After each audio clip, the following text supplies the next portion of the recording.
Welcome back to episode 31 of The Thinking Ape. Today we have Professor Richard Eckard, who is a world authority on sustainable agricultural production with a focus on carbon neutral agriculture and agricultural adaptation to climate change. He's a professor of sustainable agriculture at the University of Melbourne and director of the Primary Industries Climate Challenges Centre, a research centre addressing the impacts of a changing climate on agriculture. Professor Eckard also developed the first greenhouse gas accounting tools for agriculture, and his research provided the science basis for 6 carbon offset methods in Australia. And today we are lucky enough to have him to sit down for a chat virtually. We finally managed to line it up. So thank you for the time, Professor. Good to be here. So how was your speech first? I'll ask you about that with COVID. And what were you doing rurally as well? Yeah, well, we've put together a carbon neutral agriculture and carbon accounting training course about 2 years ago, and didn't quite expect the uptake that we've seen. It's really exploded as a course. It's a 1.5-day training course aimed at agricultural professionals, but we've rolled out 30 instances of the course already, and we've got over 2,000 farmers lined up for the next 2023, and we've yet to advertise the course. So it gives you some idea of how much demand, how much confusion, how much need for information is out there. How do people access the course then if there was no advertising really? And is it just targeted towards, I guess, rural farmers, or how like they can make their practices more sustainable? Yeah, so it's targeted originally towards industry professionals. So we go into a little bit of detail about why is methane a problem, why is nitrous oxide a problem, how does soil carbon work. And at the beginning of the course, I really just mentioned that that's to get the bull dust repellent up, if that's okay to say, because that's the problem most people have got, is there's just so much misinformation floating around. Pseudo information, wrong information, that we just need to give people enough background that when someone comes along and says, I've got the miracle cure for solution for methane, you can say, well, what's in your cure? And you've got enough information from our course to know whether it's going to work or not. Okay. Or soil carbon, there's people running around saying you can build 6 tons of soil carbon, and I show them the carbon cycle and say, all right, if you're going 15 tons of pasture, did you realize there's only 0.1 of a ton that's possible, not 6 tons? And you just break it down and allow a bit of critical thought to say, well, if you just take logic, first principles, critical thought into account, you could discount a lot of the misinformation because you realize there's a decimal place missing, and that you can't fix. So I'm guessing there is no miracle cure. No, there's no miracle cure. As with everything in life, there's no miracle cure. I mean, there are some strategies emerging for reducing methane that are way in excess of expectations. 20 years ago, we didn't even know it was a problem. Then 10 years ago, we could reduce methane by 20%. Well, there's at least 4 supplements that can reduce methane by up to 80% now. And so, there are things happening fairly quickly that are not recognized by, that we've moved that quickly.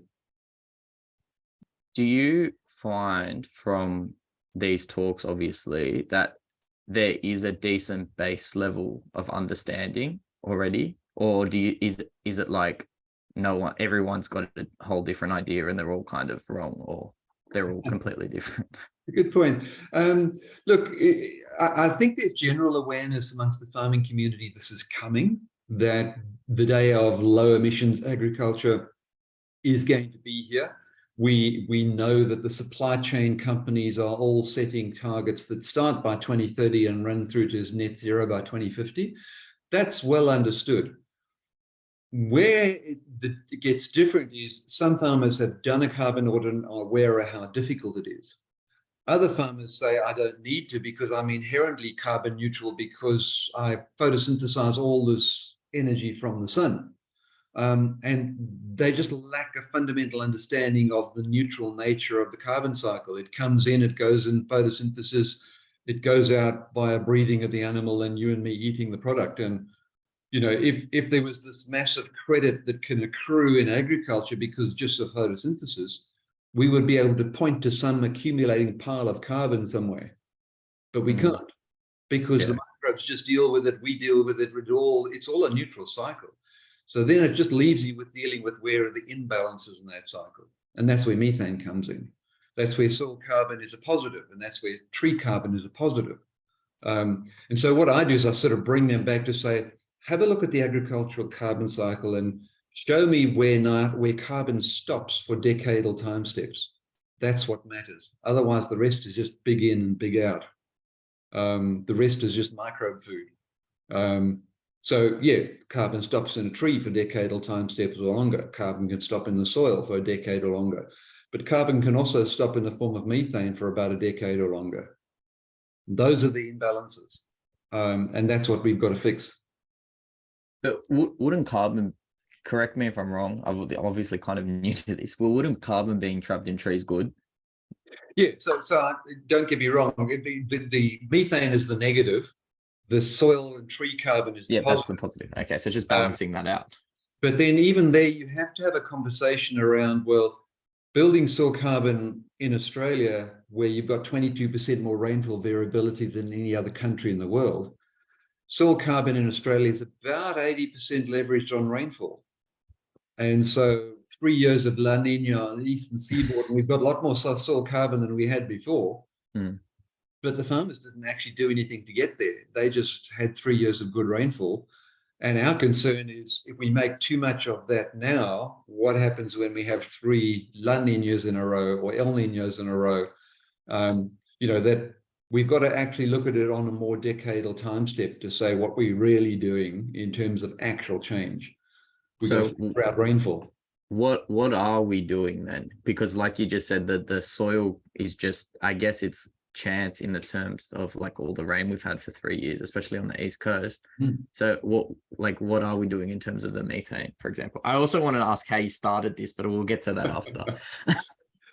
Look, in terms of soil carbon, we have concerns. You'll hear me say often that my advice to farmers is just stay out of carbon markets for now, because they become so confusing, and the average aggregator is taking so many of your carbon credits that you might as well just get back to the main game of farming and keep your carbon for yourself, because then you don't have to worry about the fact that a whole lot of farmers that have signed up to soil carbon projects are going to get paid for what is rainfall. And that's wrong. You can't just get paid for rainfall. You didn't do anything. And then you're not going to pay it back when you have 3 years of dry weather and it all goes barreling out of the soil.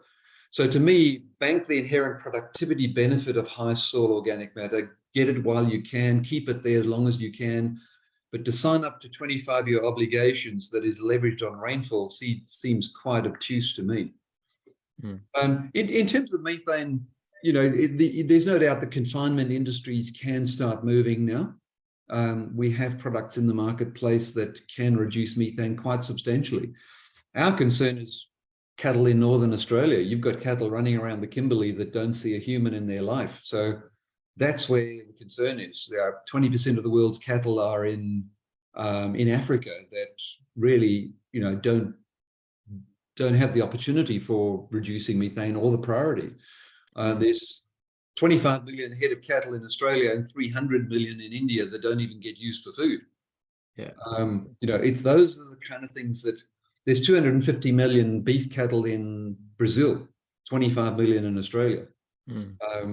So we need to be real about the methane problem. It's not just about people stopping eating red meat. That doesn't change 300 million cattle in India. I was going to ask you that. They don't get used for meat anyway. That's why we need these remote solutions. We need solutions like what I call early life programming. Early life programming is new technology that is based on the fact that your and my gut microflora are a product of our upbringing. And it's the same in ruminants. There's some great experiments being done that have shown that if you feed one of these seaweed kind of inhibitors, not seaweed, but another one, to cattle with calves through the weaning phase, and then 3 weeks later stop feeding that, those calves stay 20% less methane for the rest of their lives without any intervention. Yeah. Okay. That's the kind of technology we need to get to, where it's not about intervening all the time. It's about just training animals to be low methane and walk away. Let them Interesting. be low methane. Is that feasible outside of Australia? Like you're saying before, like in terms of the numbers? Where we've got to get to is understanding. So the research is still young. We don't know how repeatable and inheritable it is. Is it a once in a year intervention? Is it a once in a lifetime intervention? Is it a once in a multi-generation intervention? That's the important bit. Because then you could see philanthropy or world governments coming together to say, well, let's treat all the cattle in Africa once off, or let's treat all those 300 million animals in India once off, one big intervention, and then big drop in methane in the atmosphere. That's where we'd like to get to, and I'm pretty sure with a combination of early life programming and mRNA technology that we'll get somewhere pretty fast. So is that the main solution forward, I guess, that micro gut biome thing? I think so. You can look at breeding animals for less methane, but it's 1% per year gain. And so over 10 years, you get 10% less methane. That's just really slow compared to mRNA, where you actually say, well, let's go and deal with those methane bugs in the rumen and make them self-eliminating, because the animal doesn't need them. It's not needed for natural digestion in the animal. The animal can work just fine without them. And so instead of addressing the animal at a really slow pace, you can deal with the microbes at a faster pace. Okay. But we are trying to beat 50 million years of stable evolution here. Yeah, that's, I was going to ask, like, also, is that enough? And is methane the main issue? Yeah, look, in the extensive livestock industries, methane is the main issue. When you come to cropping, which is probably the main source of food for humans, nitrogen fertilizer is an issue, or excess nitrogen. So protein, the basic building block of protein is nitrogen. So in order to grow crops for humans, you need nitrogen. It doesn't matter where it comes from, whether it comes from a bag, whether it comes from a legume, whether it comes from recycling animal waste, as it does in Africa mainly. Bottom line is we need to somehow slow down the nitrogen cycle and make it more effective, because that's where all our nitrous oxide comes from. So there are substantial things we can do around that as well. And the equivalent to early life programming there is, we know that some plants exude a natural inhibitor. So a plant common in Africa called Brachyria can exude a natural nitrification inhibitor to keep nitrogen more effective in the soil. I'd see that as the plant equivalent of early life programming in ruminants. Okay. Can we just enhance this natural plant exudate and address the problem that way in our cropping systems? How far is that kind of technology or research come along? So is the aim essentially is to keep nitrogen in the soil, right? For soil health, is that?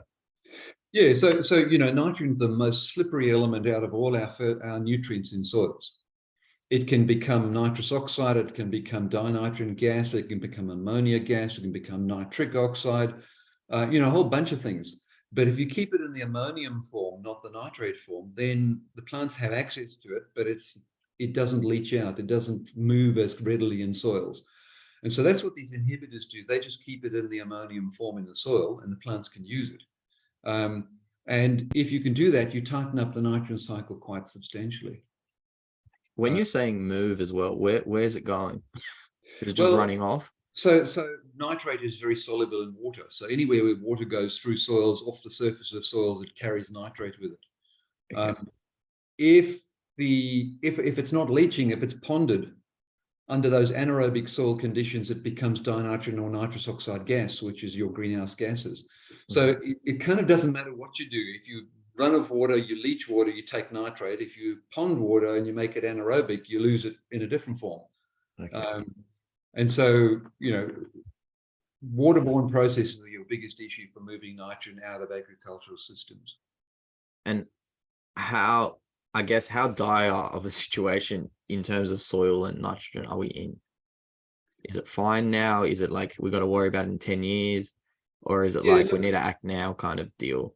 if, Because if, if you look at the publications that talk about biological limits or limits to planetary boundaries, we're probably 50% over the planetary boundary for excess nitrogen already. okay, that's not good. Yeah, Because everything seems like everything we're hearing is like there should have been action years ago. We need to do more things like that, and it's quite scary. So like what I want to know from you as well as in the agricultural sector, are these 2030 targets to 2050 targets? First, are they realistic, and are they enough as well? Yeah, look, none of the targets are enough. We Yeah, know that, if you stick with current targets under the Paris Agreement, we get to sort of 4 degrees. If you stick with the latest commitments at a sectoral level, we still get to 3 degrees. And so, the 2030 target of 43% in Australia is woefully inadequate. But there are also interesting analyses that show we as humans underreact until the problem is on us, and then we overreact. Okay. And so I think that's what's currently happening. 20 years ago, farmers in Australia would not even tolerate a discussion around greenhouse gas emissions. Now, there aren't many farmers that would say to me, we don't have to do anything about this. They want to know, what can we do tomorrow? And they are frustrated that we can't do more. Okay. Where our biggest problem comes in is politics that hopefully we're getting to the end of. Give you an example. So I put together a presentation for one of the banks, and they came back and said, can we have more recent information on climate impacts in agriculture? Because everything in your data stops in 2014. And that's the Abbott Morrison effect. They pretty much just shut down all climate change related research in agriculture. And there's this gap in the data that we've got since 2014 that we're only really just starting to restore now. And that's political interference in the research process. We would be way ahead in understanding how agriculture can respond if we didn't have political meddling in the research process. Yeah, okay. Well, yeah, I guess I don't want to be overly like pessimistic or optimistic. I guess I just want to try and figure it out. But what's to stop the political change continuing with every change of party? Because look, as it becomes more of an issue, I guess it becomes more of the mainstream, or more of a concern for the mainstream. But still, one thing as well, which I was chatting to someone about, and they said even if everything stopped like right now, we'd still feel the effects for years, like decades to come, if not the next 50 years kind of thing, just because of the process is already in place, which is kind of scary. Yeah, look, we've already locked in 2 degrees through to 2100. Yeah, okay. That's definite. If we stopped everything tomorrow, which is where I think, at the moment, technology to suck CO2 out the atmosphere and put it into solid objects is about $600 a ton. But let me guarantee you, the moment the big end of town is severely affected by a rising temperature, the moment you can't have humans in the Pilbara and the Kimberley harvesting iron ore because it's just unbearably hot for 6 months of the year, the big end of town will invest in these reverse systems. At the moment, it's just out of question. They think, well, it's cheaper for Woodside Petroleum to buy up all the agricultural land in Western Australia and put it into trees. Well, what they don't realize is if you had to buy up all the wheat land of the entire Western Australian wheat belt, you wouldn't offset the Northwest mining industry's emissions by more than 10%. So, they just haven't faced the reality that if you can't keep the business model going, you need to invest in technology that is not $600 a ton to suck it out the atmosphere. So, I reckon that if things got really dire and extreme, that's where we would head. But in the meantime, we're actually trying to come up with solutions that allow business to continue in the way we've generally become accustomed to. And look, we've come up with a 3-point plan how to take 50% of emissions out of the whole cropping industry in Australia tomorrow without farmers doing anything. Do you want to go through those 3 points? It sounds too points? fanciful to be true, but you take the average emissions from a crop farm in Australia, a third of it comes from the energy embedded in manufacturing fertilizers. Mm-hmm. And we've got the Australian Renewable Energy Agency investing in 10 projects looking at decoupling fossil fuels from manufacturing fertilizers, Mm-hmm. using solar energy or green hydrogen. If any one of those 10 succeed, we have a future where we can use fertilizers that are more benign and have less pre-farm emissions. Mm-hmm. The other bit is we've got coatings on fertilizers that can reduce the emissions by about 60%. As in there's a coating you put on the fertilizer, or there's Yeah. okay. So it's that nitrification inhibitor coating I was talking about. Yeah. Okay. And that'll only add about 4% to the cost of fertilizers. And, you know, if governments stop wasting money on avoided deforestation or trees that don't exist where they thought they did, a more transparent way is them just to, you could see this option for government to come in and say, we'll buy that emission reduction so that all fertilizer companies in Australia coat all their fertilizer, we'll pay for the 4%. And by the time that we get to this fossil fuel independent solar made energy of nitrogen, that'll be cheaper, we opt out. In other words, they just have to bridge the gap between where the farmers are now and this future where fertilizer is cheaper. And you would take 60% out of all cropping greenhouse gas emissions. Yeah. Okay. So those options are there that can start tomorrow if there was political will. Well, I guess on the back of that, I'd ask, well, what is the policy right now, I guess, in the agriculture sector with the new Labor government? Yeah, look, they expect agriculture to carry its weight. At the moment, they are more focused on the big end of town, which is probably where the focus needs to be. Mm-hmm. I think we're finding current Labor interested in engaging, but so busy with the big end that they haven't really got their minds to agriculture. Yeah. We have seen the National Farmers Federation endorse net zero by 2050. So that's a big breakthrough. Does that mean anything though?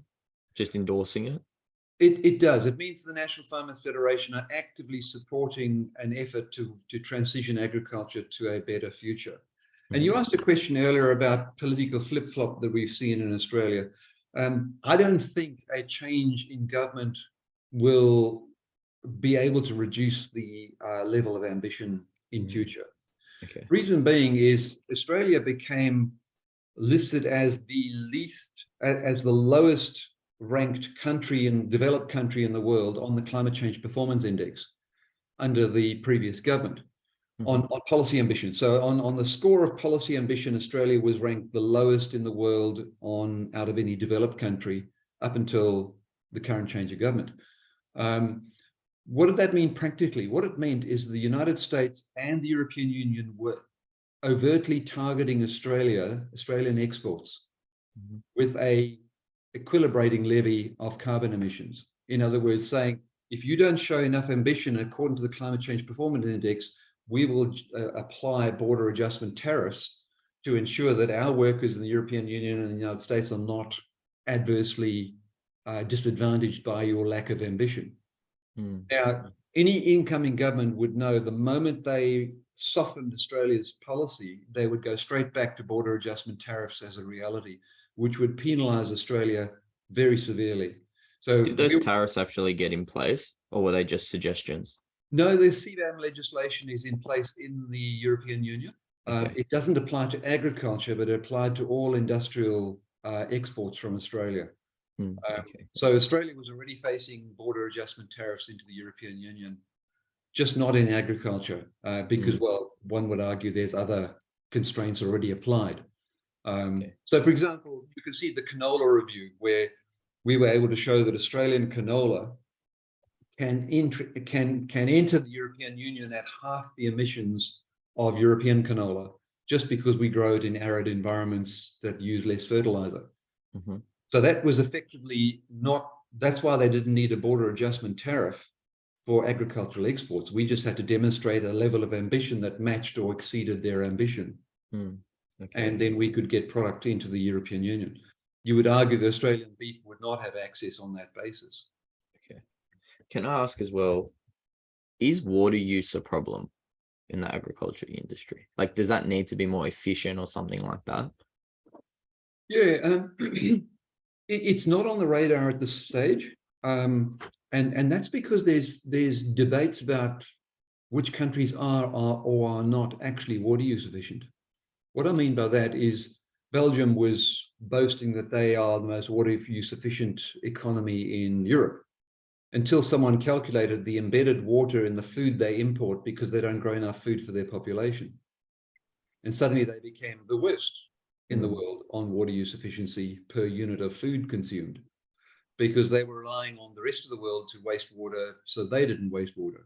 And so until we sort those little anomalies out, a lot of European countries look better than they should because they're relying on the Great South to produce their food for them. Okay. Well, yeah, I was going to ask you as well. One of the things that because like I work for like a big bank as a grad, and I've had a lot of conversations because we had to do a project on sustainability with the ESG team. And one of the things that they've said is they want to do a lot, but there's the risk of greenwashing, which like inhibits them a lot. Huge. So I just wanted to get your opinion on that, and whether that's bullshit or whether like how real that risk is and how can that be mitigated for action.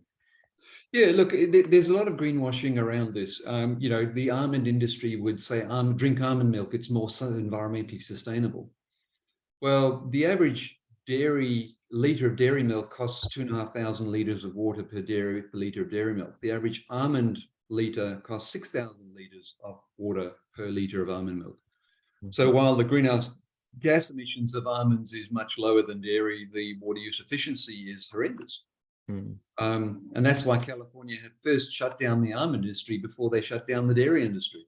You know, there's a whole lot of dead almond trees in California now as a result of water savings.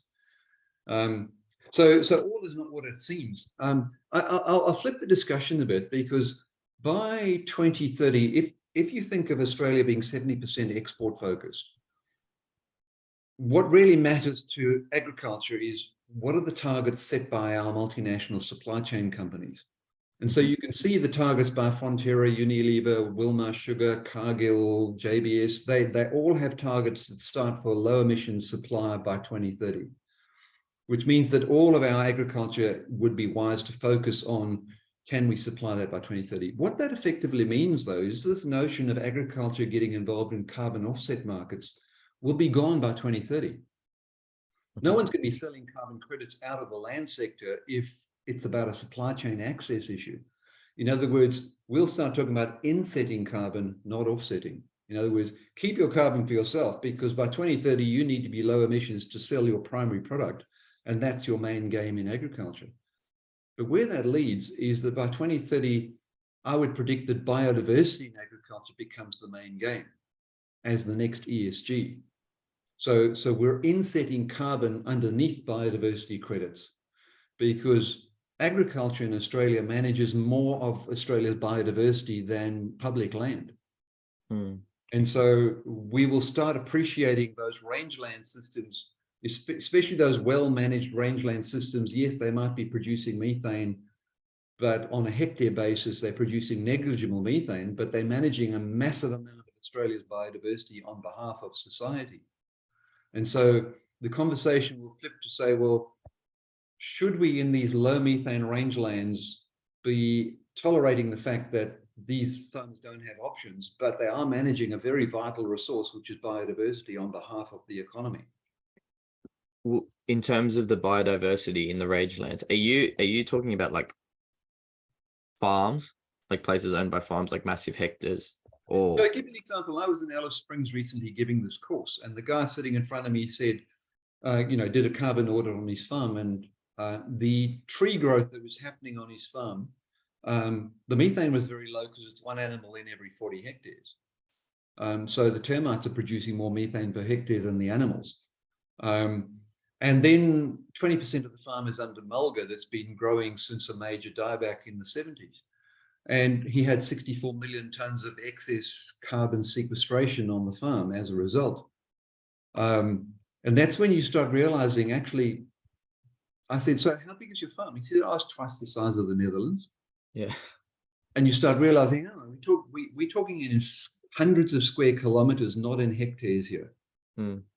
One person managing a farm twice the size of the Netherlands that's got 20% of the farm under mulga that is growing as a result of a changing climate. And you start thinking, so we went out on this farm and the bird life was incredible. Flocks of birds wherever you looked, insects all over the place. They haven't used fertilizers and chemicals on the place ever. Because, well, it's rangeland. You can't afford to go spraying stuff there. And so you start getting a perspective saying, hang on, there's a really healthy biodiversity out here if we just didn't overgraze the rangelands. So my perspective on the world is, the more intensive agricultural regions, that's where I think the pressure will be to demonstrate that you can justify the land use based on low emissions technology. But when you flip it to the extensive rangelands where we value the biodiversity they're looking after on behalf of society, well, maybe that's the bigger issue we should be looking at there. Are you optimistic about the future? Side note. What do you think? It seems like you are, which is a good thing. It's refreshing. Yeah, look, I think what we'll see is a challenge to land. So if you think about what climate change is doing to Australia, it's pushing all intensive agriculture towards the coast. The interior is becoming more extensive. And so by 2050, the interior is mainly rangeland. You can't use the interior for any form of intensive agriculture unless you have water.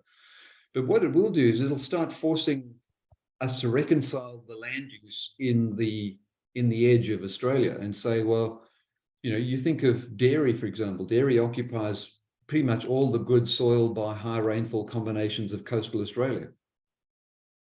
And by 2050, would we be asking questions about, well, is it more efficient to produce grain crops out of that land because there's a loss of energy in each step of growing the grain to feed to a ruminant to feed to humans?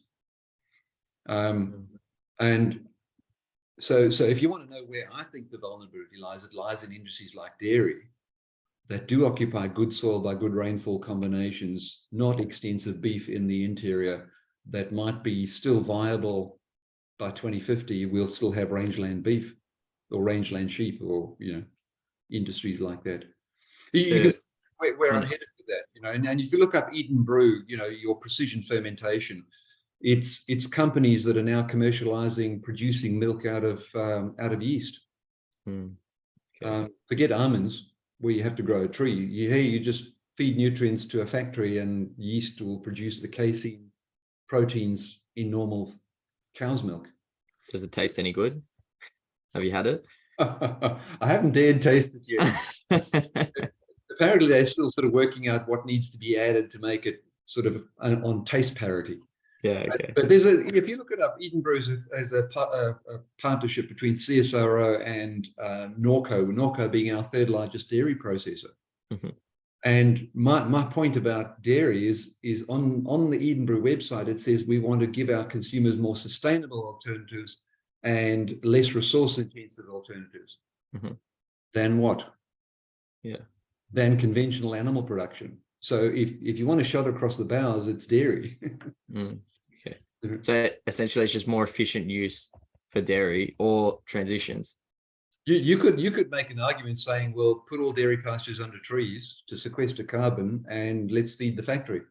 I'm not saying that's the viable solution, but you could, if you want to have extreme scenarios, that would be one of them. Yeah. Okay. Interesting. On a side note, how did you get into sustainable agriculture? That's what I wanted to ask you as well from the beginning, but we just sidetracked. Yeah, look, I grew up a bush boy in Africa. What was that like? Yeah, fantastic. I learned how to sit on top of an anthill when I was quite young. And very cool. So a lot of the arid acacia rangeland systems there were my upbringing. Yeah. I was born in Swaziland, Eswatini now, so I lived most of my early life there, and so and came from a family of ecologists who appreciated the natural environment. We were known for jamming on brakes on a country drive to investigate a new grass or tree on the side of the road. That's how I grew up, and catching snakes. Yes. Interesting. Very interesting. That'd be a completely different upbringing to hear. Yeah, have you been back recently? Not much, no. But I do get to Northern Australia a lot, and that's very reminiscent of what I was brought up with. Okay.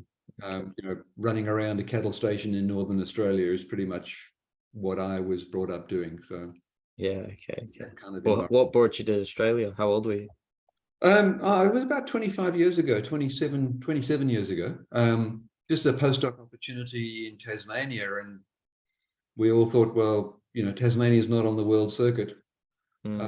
So 3 years in Tasmania, and then the University of Melbourne offered me an ongoing position. So here I am still at the University of Melbourne, looking. But you think about, if you have a passion for agriculture, and I'll admit I have a passion for the extensive livestock industries, because they manage large tracts of the land base.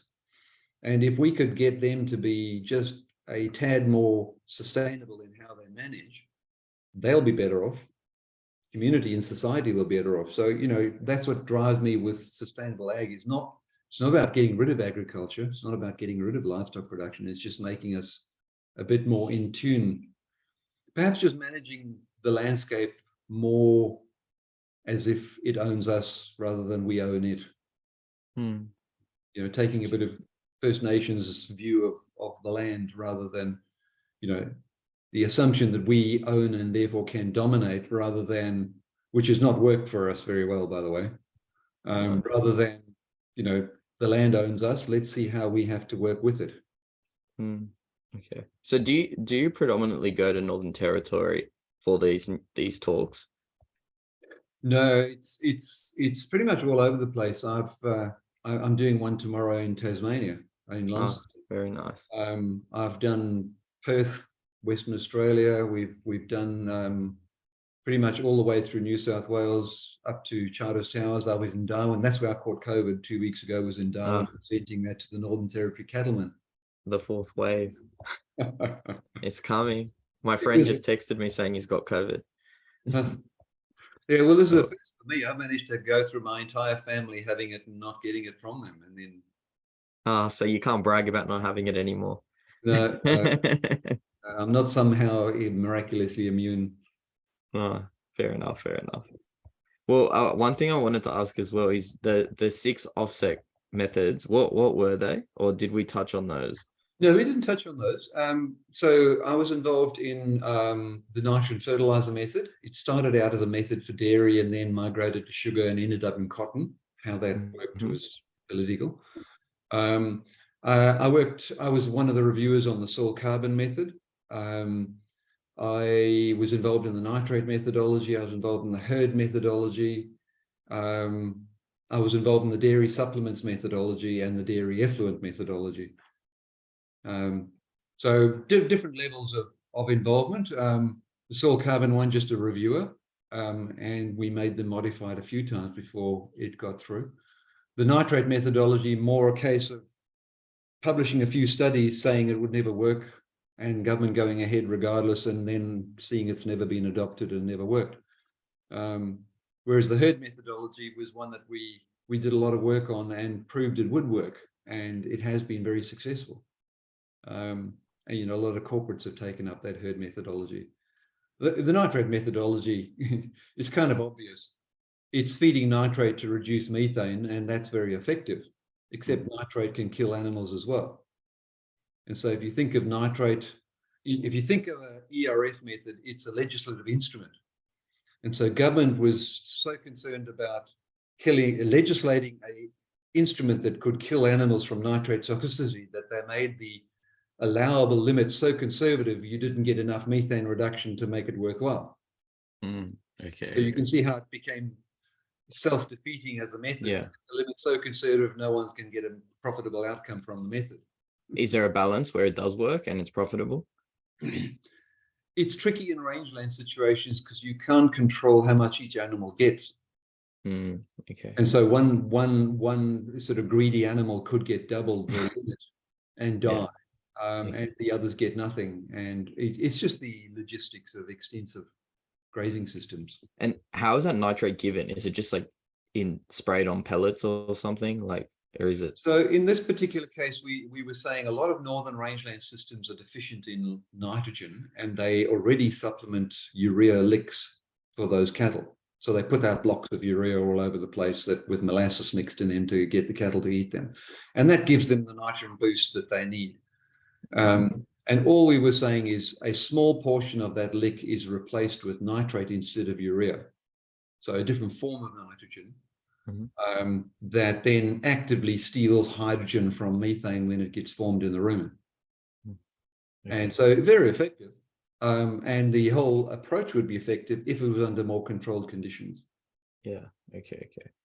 Do you think as well that, like, as a society, we need to eat less meat or something like that, drink less milk, or like as it stands right now, would that even help? Yeah, or look, is that just... I did some numbers 2 different ways. I calculated this because it occurred to me that there is a possibility that the idea of reducing red meat is just a affluent, rich perspective on the world. Turns out that's true. Only 8% of the world's population earn enough money to decide what they eat. Yeah. Okay. So only 8% of the world's population actually have the choice to be vegetarian. The rest of the world population just eat whatever's in front of them. They eat whatever they can get. And if you think about the 200 million cattle in Africa, or 20% of the world's cattle, most of them are not for human consumption anyway. The 300 million in India are not for human consumption. They're sacred. The 20% of the world's population in Africa, they use for draft power. They're a symbol of wealth. They use to cycle nutrients so that you can plant a crop. They might get milk from them, but they very seldom slaughter them because that's your bank account. Okay. And so the notion that, the world can suddenly go vegetarian and save the planet from methane is really only the province of the extremely wealthy 8% of the world's population. If that 8% did that, like all the rich countries, I guess, would that even do anything? Make very little difference to the global methane budget, because you're not dealing with the 300 million cattle in Egypt, in India. You're not dealing with the 200 million in Africa. You're not dealing with the Brazilian cattle population, which is 250 million. Yes, it would make a difference to your personal greenhouse gas footprint, but if the average American went vegetarian, you'd save the same amount of greenhouse gas emissions as the average American getting out of the SUV into a Prius. Okay. So if you're going to do diet change, then you've got to do transport change and electricity change as well, because each one of them have about the same magnitude. Okay. Interesting. And that's where we find, someone who says I am vegetarian to save the planet still hops on a plane and goes for a joyride to London for a friend's wedding. There's more emissions in that one flight than the whole year's worth of vegetarian diet. So, we have this dissonance we live with, where it's okay to spew greenhouse emissions on transport around the world, but not on cattle. Interesting. Yeah, it's a tough one. I don't know. I definitely don't have the answers. No, and I don't either, other than you can spend a lot of effort saying we've all got to go vegetarian, but that's never going to happen because of the reality of our lives and reality of the rangelands of the world. So that's why I say people like me have to come up with solutions to reduce the methane, because the cattle will always be with us. And so we've got to come up with low-cost ways of solving the problem for the people in Africa, for the people in India. If by 2050 we don't achieve that technology, well, then it's just not, we can't beat 50 million years worth of evolution, and we need to rethink. But at the moment, what do you think that would look like, a rethink? Well, a rethink would be around drastic changes to animal numbers, but I just don't think that is a tenable solution in a food insecure world. What do you think about stem cell steaks and things like that? Is that, if that's what it's called? No, maybe not stem cell steaks. I've heard about it. There's a good presentation that ATSE, ATSE put on by Paul Wood He's a member. And he's probably our leading authority in Australia on synthetic meat or on stem cell meat or cell culture meat. Dairy, as you remember in our earlier conversation, it's here and now. You can do it tomorrow. Lab-grown meat is technically very difficult to achieve. Currently, two things. One, you can't grow a lab steak without a real cell. So your target market of vegetarian cannot consume it because it's actually based on a real animal. Secondly, you can't culture it right now in a nutrient solution that doesn't include blood. Now, I'm sure they'll solve that problem, but Paul puts forward a very good argument as to why, and from a science point of view, as to why, it's more than 20 years away in research still before we can economically do that. Then there's a very interesting article in The Conversation where they flipped it completely and said, actually, in the end, it's not, lab-grown meat will never be cheap for the average person in the population. So are we actually producing this product just so the wealthy can feel less guilty about their diet choice? Because lab-grown meat isn't a reality for the average person in Africa or India. Okay. It's going to always be a premium price product. So anyway, that's just my view. I'm quite accepting of dairy being imminent. The only flaw in the dairy one is the yeast is GM yeast. It's genetically modified yeast. And so there's a large percentage of the target market that won't touch it anyway, because they don't want GM in their diet. But it's far closer to market if you take lab precision fermentation milk together with all the oat milks, nut milks. You could see a future very soon where animal-based dairy is not needed. And do you think that's the first big realistic step that the main population will kind of notice? Like, I've noticed there's a massive transition from regular milk now. And people think it's healthier. I don't actually know, but I feel like this perception is that it's healthier.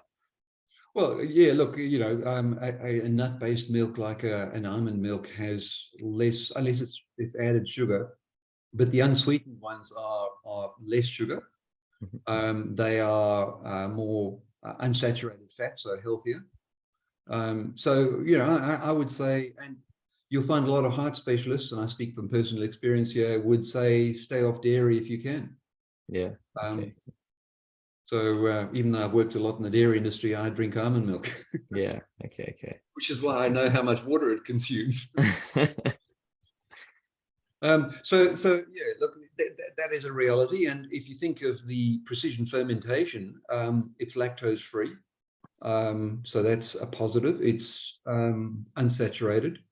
And it depends how much, what source of sugar they put in as to what its sugar content will be. But from that point of view, it could be deemed to be a healthier source of milk. Okay. Do you think there'll be a pushback from the dairy industry? Well, I stirred the pot the other day where the entire dairy industry got together and NAPCO was in the room, and I said, well, what's the go with our third largest dairy processor offering an alternative to cow's milk? And then step back and let the sparks fly. What'd they say? Well, there was a lot of backpedaling, but the bottom line is these dairy companies need to survive. They need to diversify, and if they perceive that animal-based dairy can't meet the end point, New Zealand, for example, has got a serious issue with nitrate loading in their catchments. It just so happens the tourism industry earns more revenue for New Zealand than the dairy industry. And so there's some very serious questions that still have to be asked about just basically getting to a point where there are just too many dairy cows in catchments. In Australia, we don't have that problem because there are very few catchments that are solely dairy, which raises a really interesting point that actually, do we see a future where those types of agriculture need to own other sink land in the catchment to dilute their net outcome? And that could be where New Zealand dairy is headed. Interesting. do you think there'll be a point where the dairy industry like halves in the future or the near future? Or I'll give you a stat. When I arrived in Australia, there were 28,000 dairy farmers. There's 4,000 now. But what about the size of the farmers, I guess, as well? Because that could just be. Yeah, so there's been an increase. The total number of animals is about constant. Dairy sort of stopped growing after the millennium drought. At about 2000, you'll see the numbers flatline and then slowly decline since then. So that's probably not surprising because the millennium drought actually didn't end. We talk about it ending, but actually we've just had 3 La Nina periods in the middle of it. If you take out the 3 known high rainfall periods in southeastern Australia, we've lost over 100 millimeters of rainfall out of southeastern Australia since 2000. And so yeah, that step change for an industry that really relies on high rainfall is quite material. All right.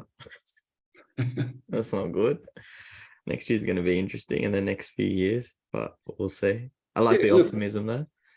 Yeah, look, I mean, I'm optimistic in that we, in the short term, you could make an argument that dairy and Gippsland is starting to look like dairy in Western Victoria, which is starting to look like dairy in South Australia, which is starting to look like dairy in Western Australia, where they have a distinct Mediterranean climate. We still have dairy farming in all those regions. It's just that as you go further west, they rely less and less on the summer period because they become more and more just a winter rainfall industry. Yeah. So in Western Australia, they can only rely on annual pastures for 9 months of the year because there's no water any rest of the year, but they still do dairy farming. Well, will that just like make the problem worse because water will need to be taken from somewhere else and then there's less water and then that kind of becomes an exponential problem? I think that's a problem for the inland industries, not for the coastal industry. The coastal industries will justify whether our 1,000 millimeter rainfall zones justify one enterprise versus another. And you could say, a day will come where wheat cropping is more valuable around Hamilton than livestock production, for example. Whereas the inland industries would really have to justify their water use efficiency because there's only a certain amount of water in those rivers inland. And if cotton can pay 5 times what dairy can for water and almonds can pay 10 times what dairy can for water, guess who wins? Yeah, exactly. Okay. Interesting. Well, thank you for that insight. Yeah, thank you for the time as well. Is there any final words you want to say? No, look, you picked up. I am the optimist. I mean, we as humans. That's great. That's a good thing. We adjust, you don't want to get into the radical solutions just yet. I do think that by the time we get to 2030, the global momentum will be so strong. Just look at 12 months ago. If you went to try and buy an electric SUV in Australia, you would have struggled. They would all be directly imported. Now, nearly every category of SUV is offering an electric or at least a hybrid version within 12 months. They saw the signal and they've changed.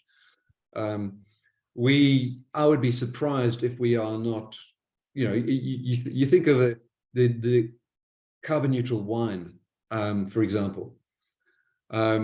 We've done some audits on wine industry and 95% of the emissions in a bottle of wine come from energy use, not from the field. The field produces negligible amounts of emissions. Then you start realizing actually most of South Australia was on renewable energy for about 6 months of the year. So technically was most of the wine out of the Barossa just naturally carbon neutral. You start seeing things like that you hadn't seen before. Well, Sundrop Farms producing most of our tomatoes in the middle of the desert using solar concentrated desalinated seawater. Things like technology emerging that can do stuff that we just weren't under pressure to look at before. Okay. Well, that's the optimism, I guess, and that's a great. Like I have hope. So thank you for the insight and I guess your expertise on the agricultural industry. So I appreciate your time as well. Yeah, no problem. Thank you. Thank you, Professor. All right. Bye. Cheers.